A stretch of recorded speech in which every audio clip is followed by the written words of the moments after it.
Pues hoy quiero, hermanos, finalizar el pensamiento que llevábamos hace un par de semanas. Obvio, la semana pasada no estuve con ustedes, pero quiero concluir el pensamiento que comenzamos a trazar. Si Dios es poderoso, ¿por qué no pone un alto al caos? Si Dios es amor, ¿por qué tanto caos en el mundo? A manera de repaso, mirábamos, hermanos amados, que el propósito de Dios, ese propósito original, fue un propósito de bendición extravagante. La bendición extravagante para el ser humano, hermanos, fue algo maravilloso. Lo que hoy vemos no fue en el principio. En el principio Dios creó al hombre conforme a su imagen, su semejanza. Imagínese qué tremendo. Bendijo Dios al hombre con palabras poderosísimas. Cuando Dios les dice, ejerzan dominio, sojuzguen la tierra, les dio una capacidad enorme de poder producir, de poder, hermanos amados, de poder procrear. Los bendice, los rodea de árboles, los rodea de toda clase de árboles frutales. Les dice que de todos menos de uno pueden comer. Entre paréntesis les dice del árbol del conocimiento del bien y el mal, de ahí no pueden tocar. En otras palabras, Dios se reservaba, hermanos amados, para Él. De Él es, hermanos, decirnos por su palabra qué es su voluntad, qué es lo bueno, qué es lo malo. Aleluya. Por definición, Edén es el lugar de placer. Y por favor, hermanos, yo sé que puede sonar un poquito así medio tremendo, but it's true. Por definición, huerto quiere decir no solamente el lugar de placer, sino un lugar de lujo. Entonces, en aquellos tiempos, hermanos, estamos hablando, oiga, Adán y Eva, estamos hablando casi cerca de 6,000 años más. Hace milenios de años, hermanos amados. En aquella cultura, un huerto era considerado un lugar para dioses, un lugar, históricamente hablando, un lugar privilegiado. Moisés entendió al considerar la historia de Adán y Eva. Permítanme, hermanos, pensar. Moisés sabía cómo es que Dios había bendecido a Adán y Eva poniéndole un huerto. Era un lugar muy especial. Dios bendijo al hombre. El plan de Dios original para el hombre fue un plan de bendición extravagante, hermanos amados.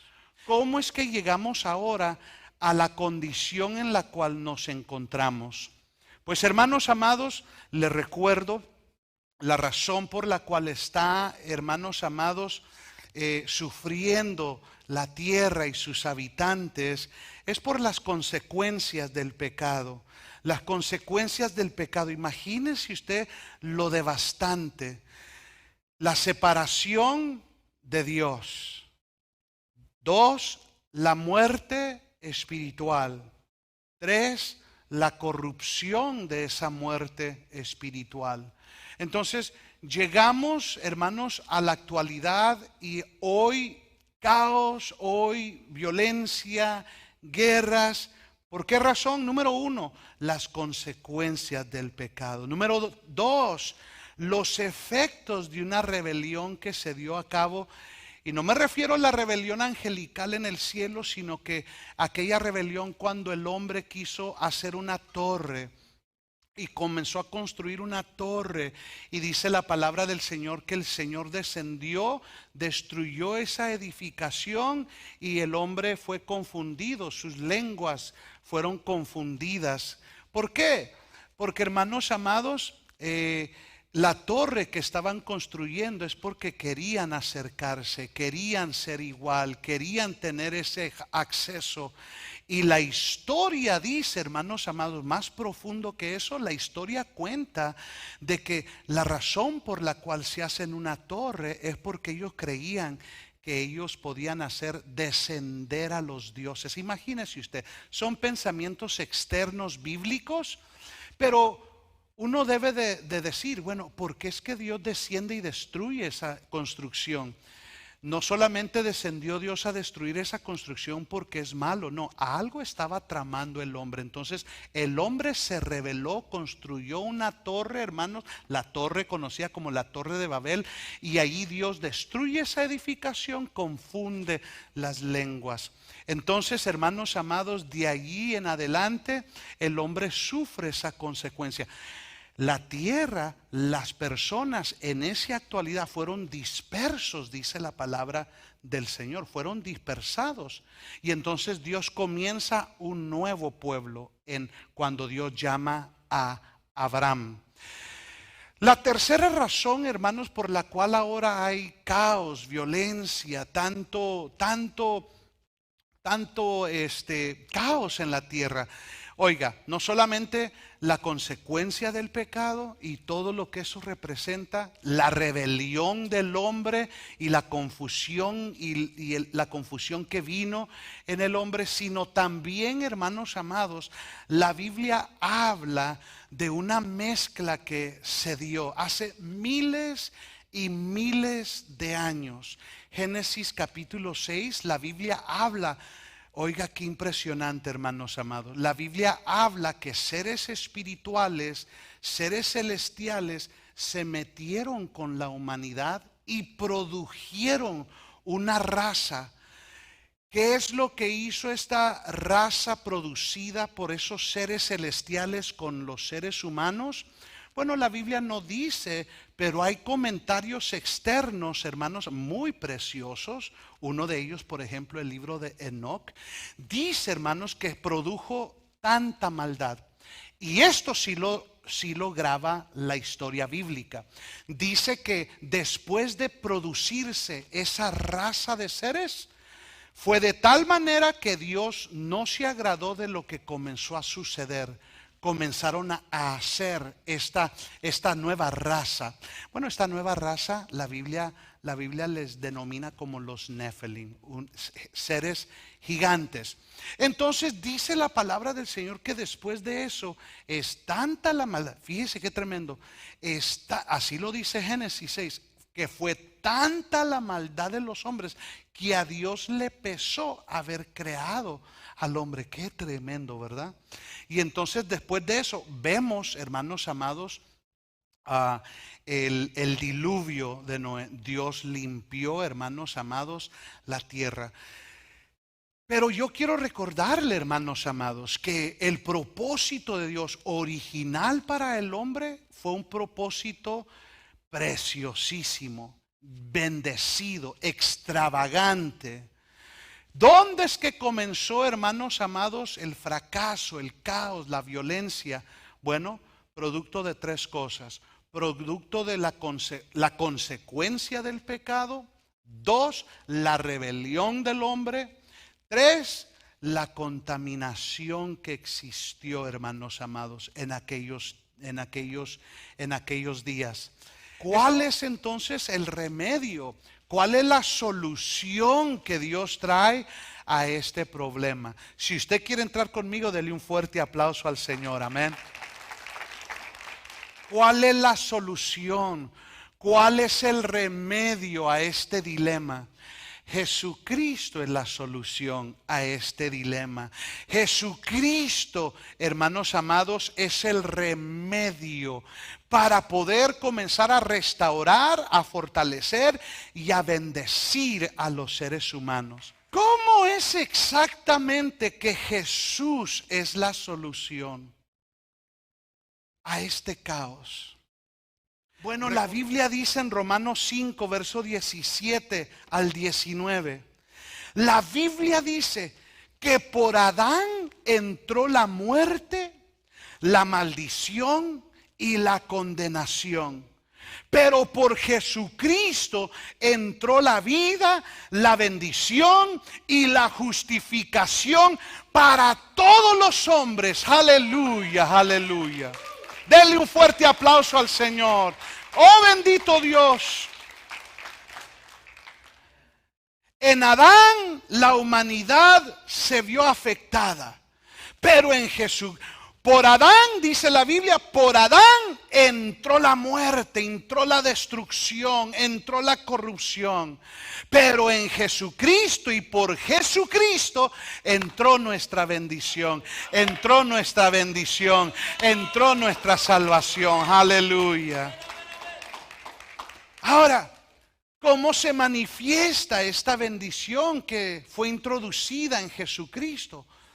¿Cómo se manifiesta? ¿Cuáles son los detalles de esta tremenda bendición? Número 2, es que nuestro Señor Jesucristo, oh aleluya, yo le pido que usted abra su corazón a esto, hermanos amados.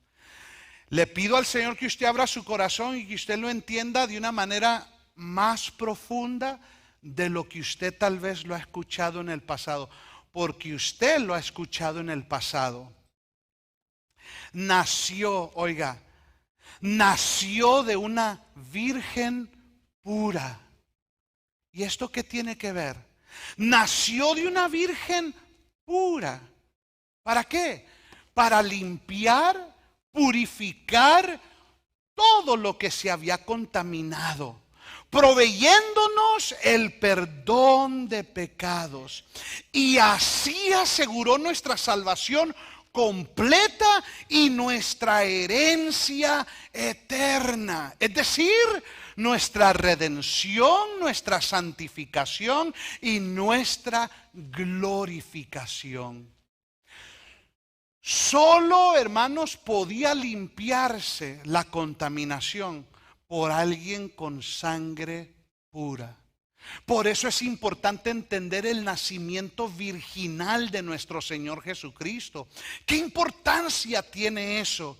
Tiene mucha importancia, hermanos amados, porque el mundo infectado por el pecado, contaminado por el pecado, el mundo infectado no puede desinfectar a alguien. El mundo contaminado por el problema pecado no puede hacer limpio a alguien. Pero vino uno que nació de una virgen pura, su nombre es Jesucristo, y su sangre ahora, oiga, su sangre limpia, su sangre carmesí, tiene el poder para limpiar todo lo que se había contaminado. Aleluya, aleluya. Y esto lo podemos ver en Hebreos capítulo 9, verso 12 en adelante. Dice que por esa sangre derramada obtuvimos redención eterna. Por esa sangre derramada, ahora los que hemos sido llamados tenemos la promesa de una herencia eterna. La sangre de Jesús, limpia, santa, pura, es lo único que nos puede limpiar, hermanos amados. ¿Cómo es que se manifiesta esta bendición? Bueno, según Hebreos 4, verso 14 al 16, es que dice la Biblia que el Señor fue tentado en todo, pero sin pecado. El Señor fue tentado en todo, pero sin pecado. Él venció. Aleluya. Fue tentado en todo, pero sin pecado. ¿Qué tiene que ver esto? Oiga, para que nosotros recibiéramos misericordia, gracia, ayuda, confianza y permanencia en su presencia. Hermanos amados, fue tentado, pero sin pecado. Mire lo que dice Hebreos 4, se lo voy a leer. Teniendo pues un gran sumo sacerdote que trascendió los cielos, Jesús, el Hijo de Dios, retengamos nuestra fe, porque no tenemos un sumo sacerdote que no pueda compadecerse de nuestras flaquezas, sino uno que ha sido tentado en todo como nosotros, pero sin pecado. Por tanto, mire el beneficio, mire cómo eso nos bendice. Por tanto, acerquémonos con confianza. Por tanto, acerquémonos ante el trono de la gracia, para que recibamos misericordia y hallemos gracia para la ayuda oportuna. Oh, aleluya, aleluya.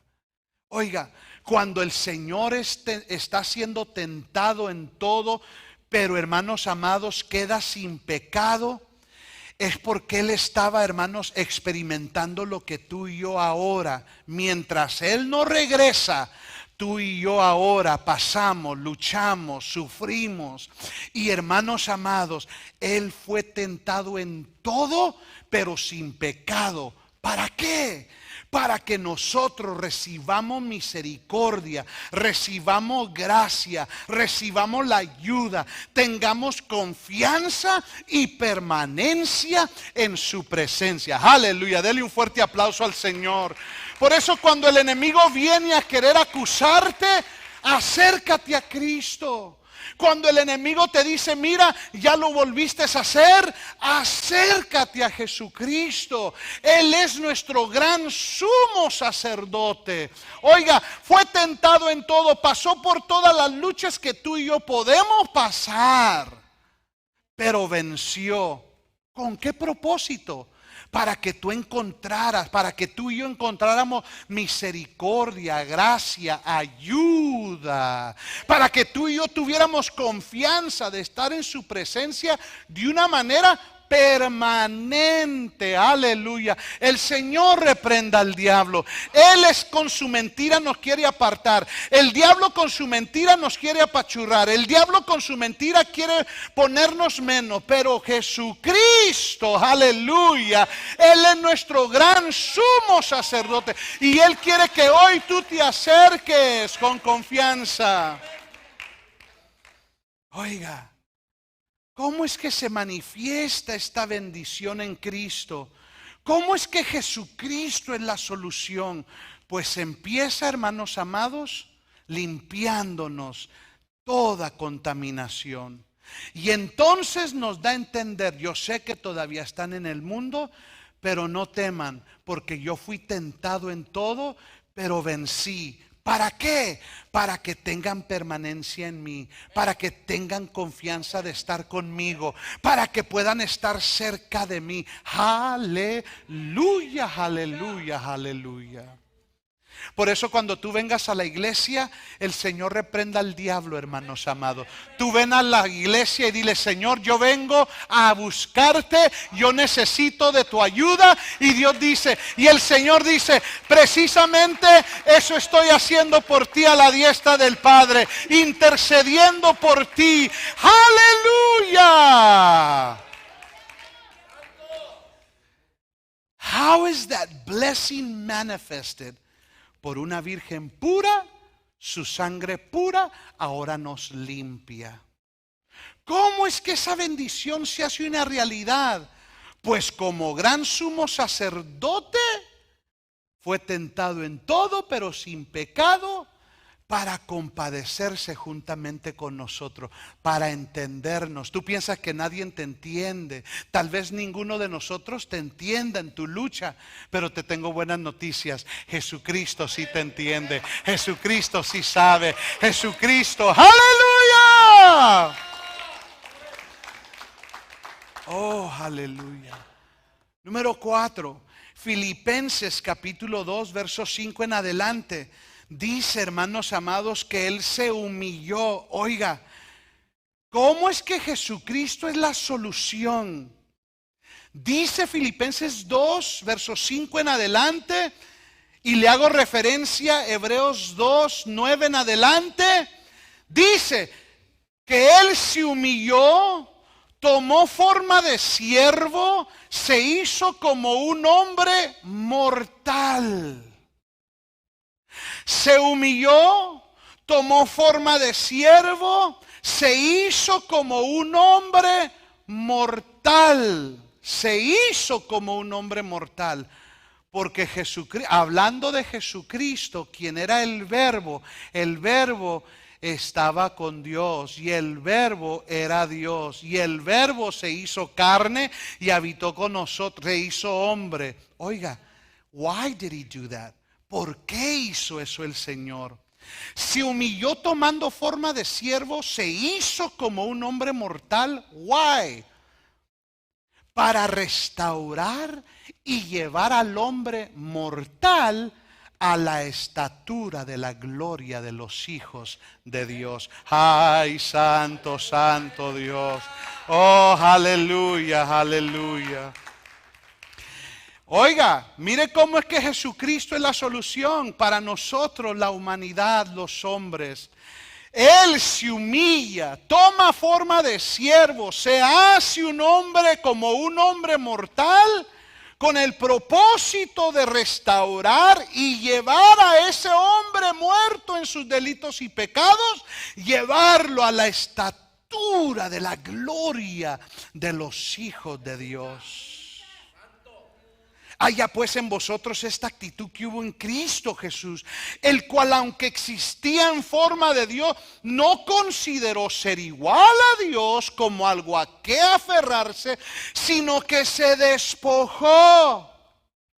Se despojó a sí mismo, tomando forma de siervo, haciéndose semejante a los hombres, y hallándose en forma de hombre, se humilló a sí mismo, haciéndose obediente y obediente hasta la muerte de cruz.